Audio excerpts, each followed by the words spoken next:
Cette animation présente le fonctionnement d'une chaudière ionise sur un circuit de radiateur. Commençons par la présentation de la chaudière.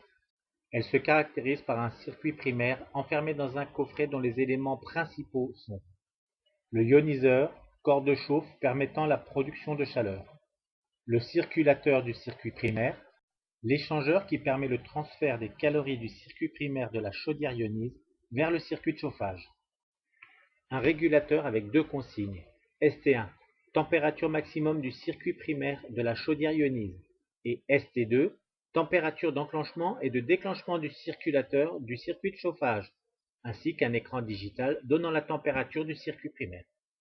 Pour le confort de la maison, nous utilisons un thermostat permettant de réguler la température ambiante. Démarrons maintenant le chauffage de notre maison. Le circulateur et le ioniseur démarrent pour monter la température de notre chaudière jusqu'à ST2 de 40 degrés dans notre exemple.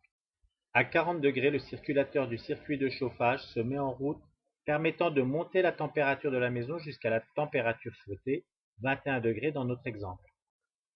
Quand la température ST1 de 60 degrés est atteinte dans notre circuit primaire, l'ioniseur se coupe, il redémarre dès que la température du circuit primaire descend en dessous de cette consigne ST1.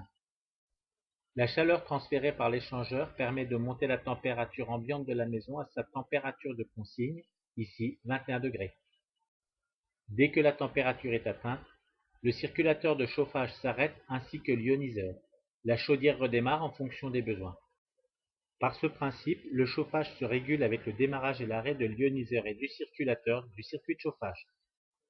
Vous pouvez retrouver toutes ces informations et bien plus sur notre site www.chaudière-ionise.com.